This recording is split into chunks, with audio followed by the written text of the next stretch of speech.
पृथ्वी से 50 लाख प्रकाश वर्ष दूर ग्वान गैलेक्सी में स्थित एक रहस्यमय ग्रह है धेनिस।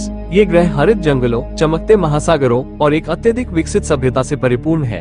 यहाँ की मूल प्रजाति धेनिसियन है। इनका शरीर तो मनुष्यों जैसा है, लेकिन उनका मुख एक गाय की तरह होता है, सौम्य, करुणामयी और बुद्धिमान। लेकिन एक दिन शांति के इस ग्रह पर काले बादल छा जाते हैं। अध्याय 1, आक्रमण का दिन। बेसिन ग्रह, जो कभी अपनी तकनीकी उन्नति के लिए ग्वान गैलेक्सी में प्रसिद्ध था, अब खंडहरों में तब्दील हो चुका है। उसका वातावरण विषैला हो गया है, जल स्रोत सूख चुके हैं और ऊर्जा स्रोत समाप्त। वहाँ की मूल प्रजाति भैंसियन, जिनके शरीर मनुष्यों जैसे लेकिन मुख एक भैंस जैसा है, शक्तिशाली, भारी और कठोर, अब अपने अस्तित्व के लिए नई भूमि की खोज में निकली है। धेनिस, जो कभी उनका सहयोगी ग्रह हुआ करता था, अब उनका लक्ष्य बन चुका है। अध्याय 2, टकराव की शुरुआत। भैंसियन जहाजों का पहला बेड़ा जब धेनिस की कक्षा में आया तो धेनिसियन परिषद में हड़कंप मच गया।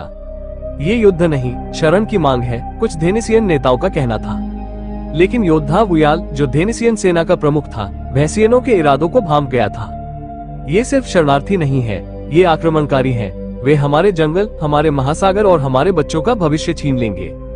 फिर भी धेनिसियन समाज शांति प्रिय था। उन्होंने भैंसियनों को ग्रह के एक हिस्से में बसने की अनुमति दे दी, लेकिन यह एक भूल थी। अध्याय 3, विश्वासघात। भैंसियनों ने ग्रह के उत्तरी भाग गोरम क्षेत्र में बसते ही वहां की ऊर्जा खनिजों पर नियंत्रण कर लिया। उन्होंने वहां अपनी बायोटेक फैक्ट्रियां बनाई, जो धीरे धीरे पूरे ग्रह के वातावरण को बदलने लगी। कुछ ही वर्षों में गोरम क्षेत्र को नया बेसिन कहा जाने लगा। जब धेनिसियन परिषद ने इसका विरोध किया तो भैंसियन नेताओं ने स्पष्ट शब्दों में कहा, अब ये ग्रह भी हमारा है, या तो हमें स्वीकारो या युद्ध के लिए तैयार रहो। अध्याय 4, युद्ध का उद्घोष। धेनिसियन सेना, जो सदियों से निष्क्रिय थी, फिर से संगठित की गई। वुयाल ने पूरे ग्रह से योद्धाओं को बुलाया। हर गांव, हर जंगल से जवान उठे। लेकिन समस्या ये थी कि भैंसियन तकनीक कहीं अधिक उन्नत थी। उनके पास बायो रोबोट्स, प्लाज्मा हथियार और माइंड कंट्रोल डिवाइसेस थे। धेनिसियन के पास था दृढ़, उनका आदिम लेकिन शक्तिशाली जीवन ऊर्जा नियंत्रण विज्ञान। दृढ़ के उपयोग से वे पौधों, जल और ग्रह की ऊर्जा से शक्ति प्राप्त कर सकते थे। युद्ध शुरू हुआ। अध्याय 5, रक्त और आकाश।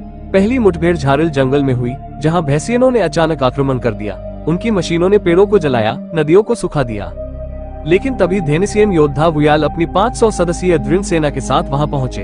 उन्होंने हवा और जल की शक्ति से हमला किया। आकाश में भैंसियन जहाज और धेनिसियन पतंगों की भिड़ंत हुई। ये दृश्य किसी ब्रह्मांडीय नृत्य की तरह था। हजारों मरे, झारिल जंगल राख हो गया। अध्याय 6, अंतर्विरोध। इस युद्ध के बीच एक असंभव प्रेम अंकुरित हो रहा था, वुयाल की पुत्री सयारा और भैंसियन कमांडर कौर के बीच। दोनों ने एक दूसरे की सभ्यता को जाना, समझा और यह महसूस किया कि यह युद्ध केवल राजनीतिक है, न कि आम प्राणियों की इच्छा। उन्होंने एक योजना बनाई, एक तीसरा रास्ता खोजने की। अध्याय 7, अंत की शुरुआत। लेकिन उनकी योजना का भेद खुल गया। कौर को भैंसियन परिषद ने धोखेबाज घोषित किया और उसे गिरफ्तार कर लिया। सयारा अपने पिता से भी छिपाकर कौर को छुड़ाने के लिए गई। इस दौरान ग्रह का केंद्रीय ऊर्जा स्रोत नया क्रिस्टल खतरे में पड़ गया। भैंसियन वैज्ञानिकों ने उसे चुराकर बेसिन ग्रह को पुनर्जीवित करने की योजना बनाई। अगर नया क्रिस्टल ग्रह से हटा लिया जाता तो धेनिस पर जीवन समाप्त हो जाता। अध्याय 8, निर्णायक युद्ध। नया क्रिस्टल को ले जाने वाला जहाज गोरम क्षेत्र से उड़ चुका था। वुयाल ने सयारा और अपने पुराने सहयोगियों के साथ अंतिम आक्रमण की योजना बनाई।